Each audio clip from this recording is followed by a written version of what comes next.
क्या नरेंद्र मोदी खुद ही प्रधानमंत्री का पद छोड़ देना चाहते हैं? क्या नरेंद्र मोदी होंगे अगले इस देश के राष्ट्रपति?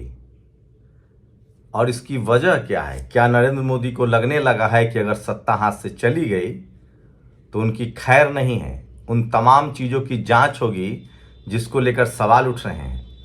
जिस तरह से विपक्ष ने चुनाव आयोग पर लगातार शिकंजा कसा है और जिस तरह से वो सड़कों पर उतरे और जिस तरह से बीजेपी अब 240 की सरकार चला रही है, कौन गारंटी लेगा कि 2029 में नरेंद्र मोदी की सरकार बन ही जाएगी?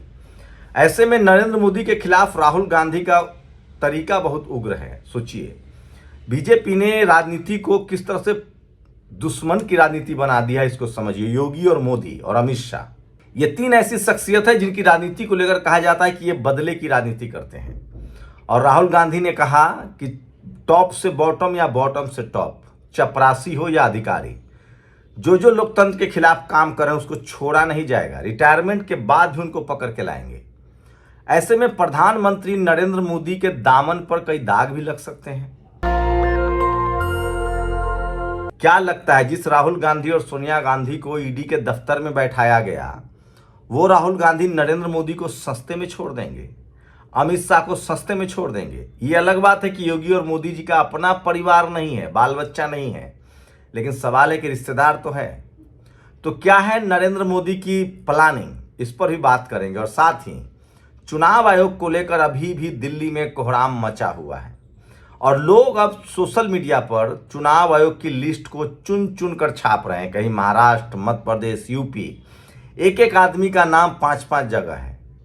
तो चुनाव आयोग की गड़बड़ी पूरी तरह से बेनकाब हो चुका है, लेकिन असली जो खेल है वो प्रधानमंत्री। सोचिए, हाल ही के दिनों में प्रधानमंत्री नरेंद्र मोदी और अमित शाह ने महामहिम राष्ट्रपति से मुलाकात की थी। आपको पता है, धनखड़ को लेकर लगातार बेचैनी बढ़ रही है। कपिल सिब्बल ने बाकायदा, जो सांसद भी हैं, समाजवादी पार्टी के सीनियर नेता भी हैं, वकील भी, पूछा कि धनखड़ कहाँ है। सवाल तो है कि धनखड़ ने इस्तीफा देने के बाद वो कहाँ चले गए। आज जयराम रमेश ने भी ट्वीट किया कि धनखड़ कहाँ है। सोचिए, ठीक उनके इस्तीफे के बाद धनखड़ साहब कहीं नहीं दिख रहे हैं। अब कहा जा रहा है कि पूर्व उपराष्ट्रपति वेंकैया नायडू से नरेंद्र मोदी की मुलाकात हुई है, तो हो सकता है वो उनको उपराष्ट्रपति बनाए। इसका मतलब है कि राष्ट्रपति की जगह प्रधानमंत्री नरेंद्र मोदी अपने लिए रखना चाहते हैं। और हो सकता है कि अगला प्रधानमंत्री बीच में ही, चूंकि राष्ट्रपति का टर्म खत्म हो और जैसे ही राष्ट्रपति की वैकेंसी आएगी, प्रधानमंत्री नरेंद्र मोदी राष्ट्रपति बन जाएंगे। क्योंकि राष्ट्रपति बनने के बाद आपको इम्यून मिल जाता है। भारत का संविधान राष्ट्रपति को इम्यून देता है, चीफ जस्टिस ऑफ इंडिया को इम्यून देता है और गवर्नर को इम्यून देता है। अब प्रधानमंत्री गवर्नर तो नहीं बनने जाएंगे, लेकिन सोचिए, इसी तरह के मलिक साहब जो बीजेपी के गवर्नर थे, उनके खिलाफ जांच तो की गई थी, अब वो इस दुनिया में नहीं रहे। तो सवाल है कि प्रधानमंत्री नरेंद्र मोदी राष्ट्रपति बनना चाहते हैं ताकि वो इम्यून हो जाए और उनके खिलाफ कोई जांच न हो, और इसलिए अमित शाह को प्रधानमंत्री बनाया जाएगा।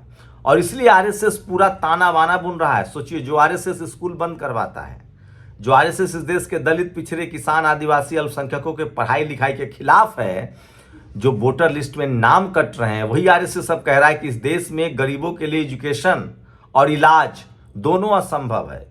ये किसकी भाषा है? मोहन भागवत की। तो क्या एक सब कुछ तैयार किया जा रहा है? तो क्या इस देश में अब अगले प्रधानमंत्री अमित शाह होंगे और राष्ट्रपति के पद पर प्रधानमंत्री चले जाएंगे? और क्या इन लोगों की प्लानिंग हो कि जैसे ही राष्ट्रपति के पद पर प्रधानमंत्री चले जाए, उसके बाद 5 साल के बाद फिर से अमित शाह को राष्ट्रपति बना दिया जाएगा? तो क्या ये लोग आगे की प्लानिंग कर रहे हैं, इम्यून हो रहे हैं? लेकिन जिस तरह से अखिलेश यादव का तल्ख अंदाज है, जिस तरह से यूपी में योगी सरकार चला रहे हैं, राहुल गांधी जिस तरह से दिल्ली में झेल रहे हैं, अखिलेश यादव ने अभी कहा है हाल के दिनों में कि योगी सरकार, बीजेपी की सरकार हमें रास्ता दिखा रही कि हमें सत्ता में आने के बाद करना क्या है। सोचिए, राहुल गांधी ने कहा है कि टॉप से बॉटम या बॉटम से टॉप। तो राजनीति अब बदले की भावना से तो हो रही है। 10 साल में बीजेपी की सरकार में न कोई नेता, न कोई अभिनेता, न कोई पत्रकार ऐसा नहीं बचा जिसने सवाल पूछे और उसके पीछे ईडी, सीबीआई और पुलिस नहीं छोड़ी गई। अब तो अंधविश्वास और कर्मकांड के खिलाफ लिखने पढ़ने वालों के खिलाफ जेल में डाल दिया जाता है। तो ये एक सबसे बड़ी खबर है जो मैं आपको बता रहा हूं, क्योंकि राहुल गांधी ने चुनाव आयोग पर हमला करके अपने इरादे जाहिर कर दिए हैं। चुनाव आयोग का कोई भी अधिकारी हो जो 10 साल से चुनाव आयोग के बड़े पदों पर रहा है, उसकी जांच तो होगी। उससे भी भयानक वो तमाम पत्रकार, कल जिस तरह से अंजना ओम कश्यप कह रही थी कि ये नौटंकीबाज सांसद हैं, 300 सांसद सड़कों पर थे, जांच तो इसकी होगी। पत्रकार भी चपेट में आएंगे, क्योंकि राजनीति इसी तरह की हुई है 10 साल में। जिन लोगों ने, जिन पत्रकारों ने बीजेपी से सवाल पूछे हैं, उन्होंने जेल खटा है, उनकी जांच हो रही है। हम जैसे लोग, हम कल भी जब किसी की सरकार होगी तो उससे सवाल ही पूछेंगे, चाहे वो भी यही काम करे। लेकिन सवाल है कि कांग्रेस इस बात को तो जरूर टारगेट कर रही है, राहुल गांधी के जहन में है कि हमको किसने, हमारी मां को और हमको ईडी दफ्तर पहुंचाया। तो ये बदले की भावना की राजनीति तो होगी। अखिलेश यादव भी ऐसे दिख रहे हैं, वो भी जिस तरह के बयान दे रहे हैं। तो क्या इसीलिए प्रधानमंत्री नरेंद्र मोदी चाहते हैं कि वो राष्ट्रपति बन जाए ताकि इन झंझटों से बच जाएं? कहा जा रहा है कि जब मनमोहन सिंह प्रधानमंत्री थे और बड़ा आरोप लगा था नरेंद्र मोदी पर, तब केंद्र में मनमोहन सिंह की सरकार थी, अमित शाह की गिरफ्तारी हुई थी, मोदी भी नप सकते थे, लेकिन तब शरद पवार ने बचाया था। लेकिन अब वो राजनीति से बहुत आगे आ चुका है। नरेंद्र मोदी, अमित शाह को लगता था कि वो अजय हैं और वो कुछ भी कर सकते, लेकिन ऐसा नहीं हुआ। 240 पर सिमट गई है, गठबंधन की सरकार है और बिहार चुनाव के बाद तो बहुत चीज साफ हो जाएगा। लेकिन जिस तरह से राहुल गांधी, अखिलेश यादव, तेजस्वी यादव के तल्ख तेवर हैं, ये तीनों नेता इंडिया गठबंधन के बड़े चंक है, और जिस तरह से इनके परिवार से बदला लिया जा रहा है, चाहे वो तेजस्वी यादव हो, जिस तरह से समाजवादी पार्टी के कार्यकर्ताओं पर वहां तांडव हो रहा है, पढ़ाने पर स्कूल, FIR, तो अखिलेश यादव ने भी कहा है कि हमें राजनीति सिखा रही है बीजेपी। राहुल गांधी तो 2 कदम आगे बढ़ चुके, उन्होंने कहा है कि किसी को बख्शा नहीं जाएगा। ऐसे में अमित शाह, नरेंद्र मोदी अगर इम्यून नहीं होते हैं तो क्या उनकी खैर है? अगर सरकार बदलती है तो कौन गारंटी लेगा कि उन पत्रकार, प्रधानमंत्री के खिलाफ जांच नहीं होगी? इसलिए क्या आगे से रणनीति बनाई जा रही कि अगर प्रधानमंत्री राष्ट्रपति बन जाए, अमित शाह फिर प्रधानमंत्री बन जाए? ऐसे में सवाल है कि धनखड़ कहाँ है? सोचिए, मीडिया चुप है। आप कल्पना कीजिए, कोई गैर RSS, गैर बीजेपी की सरकार होती और उपराष्ट्रपति का इस्तीफा होता और वो गायब रहते, सोशल मीडिया से दूर रहते, मीडिया में नहीं आते, तो सवाल नहीं पूछा जाता। सवाल पूछा जाता, बस शर्त इतनी थी कि कोई दलित पिछड़ा प्रधानमंत्री होता। तो ये सबसे बड़ी खबर बता रहा हूं, RSS को काम पर लगा दिया गया है और हो सकता है कि अगला राष्ट्रपति प्रधानमंत्री नरेंद्र मोदी खुद बने, ताकि वो इम्यून हो जाए और तमाम जांच के झंझटों से उनकी मुक्ति मिल जाए। लेकिन सवाल है कि क्या गठबंधन में अगर बहुमत आता है तो इस कानून को बदला भी जा सकता है? ये भी बड़ा सवाल है, क्योंकि बीजेपी ने वो हर चीज किया है। कांग्रेस बहुत महीन तरीके से करती थी, चुप के करती थी, लेकिन अब सोशल मीडिया का दौर है। बीजेपी ने जिस तरह से 10-11 साल से सरकार चलाया है, उसमें बदले की भावना ज्यादा रही है। कांग्रेस के समय में दलित पिछड़े टारगेट होते थे, इस बार तो सब है। ऐसे में राहुल गांधी रौद्र रूप ले रहे हैं। राहुल, अखिलेश और तेजस्वी यादव ये तो कम से कम नहीं मानेंगे, और अगर इनको मौका मिला तो जांच तो होगी। तो इसलिए कहा जा रहा है कि प्रधानमंत्री नरेंद्र मोदी इस जांच के झमेले से बचना चाहते हैं और वो चाहते हैं कि वो अगले राष्ट्रपति हों, ये सूत्र बता रहे हैं। वही अमित शाह नए प्रधानमंत्री हो सकते हैं, और उसके बाद जब प्रधानमंत्री का, राष्ट्रपति का टर्म खत्म होगा तो अमित शाह राष्ट्रपति बन जाएंगे। ये भी खेल चल सकता है। उसके बाद योगी जी का प्रधानमंत्री के नंबर आता है।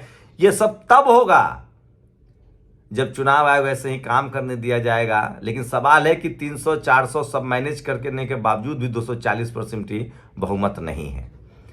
आज कुछ और भी खबरें हैं जो आपको जानना चाहिए। बिहार की एक विधानसभा सीट वाल्मीकि नगर के उत्तर प्रदेश के 5000 मतदाता किस मकसद से जोड़े गए हैं?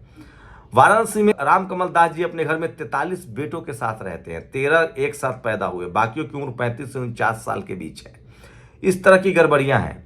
चुनाव आयोग के हिसाब से बिहार की मिनता देवी की उम्र 124 साल है, जबकि दुनिया की सबसे बुजुर्ग महिला 115 साल की है। इस तरह की गड़बड़ी है। सुषमा गुप्ता, ये वो महिला है जिनको महाराष्ट्र में दर्जनों जगह, 6 जगह इनके नाम हैं। ये सारी गड़बड़ियां सामने आ रही है। राहुल गांधी ने अपनी प्रेस कॉन्फ्रेंस में शकुन रानी का जिक्र किया था। उनके 2 वोटर ID है और उन्हें 2 जगह वोट डाला। अब सामने आ रहा है कि असल में उनकी 2 नहीं बल्कि 3 वोटर ID है एक ही विधानसभा में। ये सब कुछ सामने आ रहा है। और सोचिए, जातिवाद, स्वामी प्रसाद मौर्य को थप्पड़ मारने वाले को दिया 1 लाख। सोचिए, इसमें एक यादव भी शामिल था थप्पड़ मारने में, उसको फूटी कौड़ी नहीं। और स्वामी प्रसाद मौर्य को थप्पड़ मारने वाले रोहित द्विवेदी को 11 लाख रुपए का चेक दिया गया है।